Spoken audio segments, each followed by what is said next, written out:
আসসালামু আলাইকুম এভরিওয়ান, সবাই কেমন আছেন? আলহামদুলিল্লাহ আমরাও ভালো আছি। তো এই যে দেখতেই পাচ্ছেন হ্যাপি বার্থডে লেখা, আজকে হচ্ছে বার্থডে পার্টি। এখানে আমার একমাত্র খালাতো বোনের বার্থডে সেলিব্রেট করব আমরা এখানে। এটা হচ্ছে বাফেট প্যারাডাইস। তো জায়গাটা খুবই সুন্দর।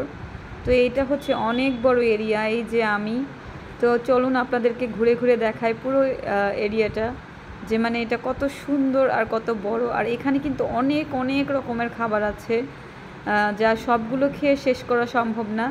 তো আমি আপনাদেরকে এখন দেখাবো যে আমি কি কি খাবারটা নিয়েছিলাম আর কি কি খাবারটা আমি খেয়েছিলাম। তো প্রথমে প্লেটটাকে টিস্যু দিয়ে একটু মুছে নিলাম, তারপরে হচ্ছে আমি এখন চয়েস করব যে কোন কোন খাবারটা আমি নিব আর কোন কোন খাবারটা আমি খাবো। প্রথমে আমি একটুখানি চাউমিন নিয়ে নিলাম। তো চাউমিনটা আমি এখানে একটু ট্রাই করব যে এখানকার চাউমিনটা কেমন আসলে খেতে। তারপরে হচ্ছে এটা হচ্ছে চিলি চিকেন নিয়ে নিলাম আমি এখান থেকে। চিকেনের আরও একটা আইটেম ছিল, এটা হোয়াইট কালার ছিল, তো এটাও একটু নিয়ে নিলাম। তারপর এখানে সবাই যে যার মতো করে খাবার নিচ্ছেন, আর ওইদিকে আমার ছোটো ভাইও সেও খাবার নিচ্ছে, আর আমার ছেলেকেও সে খাবার সার্ভ করে দিয়েছে আগে। তারপরে হচ্ছে আমি এখান থেকে একটু খাসির মাংস নিয়ে নিলাম, অল্প মানে এক পিস নিয়ে নিলাম, কারণ বেশি খেতে পারবো না, সবগুলো খাবার তো খেতে পারবো না, যা যতটুকু পারি আসলে একটু একটু করে নিয়ে ট্রাই করছি। তারপরে মুরগির মাংস নিয়ে নিলাম, এখানে একটুখানি মুরগির সাথে ক্যাপসিকাম দিয়ে একটা তরকারির মতো রান্না করা। তো তারপরে যেখানে ছিল স্প্রিং রোল, এখানে আরেকটু চিকেন নিয়ে নিলাম। তারপরে হচ্ছে চিকেন ফ্রাই ছিল, আমি চিকেন ফ্রাই নিয়ে নিলাম এখান থেকে। তারপরে ছিল স্প্রিং রোল, তো সেটাও নিয়ে নিলাম। স্প্রিং রোলটা কিন্তু দেখতে খুবই সুন্দর ছিল, তো খেতে অবশ্যই অবশ্যই ভালো হবে। এখানে অনেক রকমের খাবার ছিল, আবার এমন এমন খাবারও ছিল যেগুলোর নামও আমার জানা নেই। তারপরে সি ফুডের একটা আলাদা আইটেম ছিল, আর এটা হচ্ছে স্যালাদের কর্নার।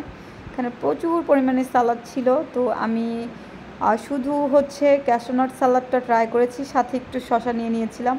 আর এখান থেকে আমি ব্রকলি ফ্রাইটাও নিয়েছিলাম, ব্রকলি ফ্রাই ছিল, ক্যারটস ফ্রাই ছিল, আর ক্যারটস ফ্রাইটাও নিয়েছিলাম একটু ট্রাই করার জন্য, কারণ ভেজিটেবল আমাদের শরীরের জন্য খুবই খুবই উপকারী। তো আমাদের প্রত্যেকেরই উচিত একটু ভেজিটেবল ট্রাই করা, প্রতিদিন না হলেও একদিন পর পর অন্তত ভেজিটেবলটা ট্রাই করা উচিত।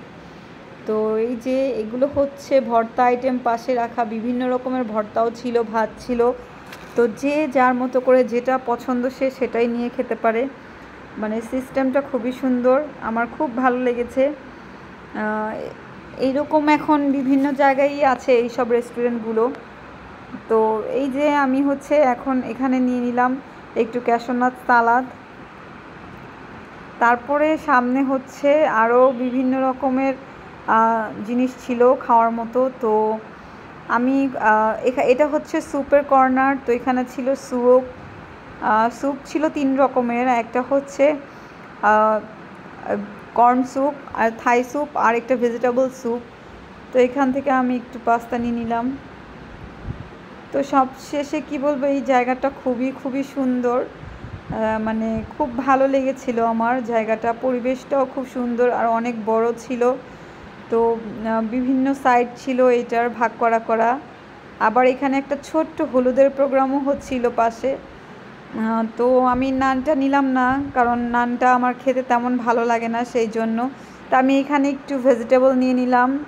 এটা হচ্ছে ফুলকপি, তারপরে ক্যাপসিকাম, এগুলো দিয়ে ক্যারটস, এগুলো দিয়ে বানানো একটা ভেজিটেবল। তো আর সব মিলে খুব ভালো লেগেছে, আমি খুব এনজয় করেছি। তো খাবারটাও খুব ইয়াম্মি ছিল, খুব ভালো লেগেছে আমার কাছে। তারপরে আমরা রাতে কেক কেটে তারপরে সবাই যে যার মতো করে বাসায় চলে গিয়েছি। এই সাইডটা হচ্ছে ডেজার্ট আইটেম,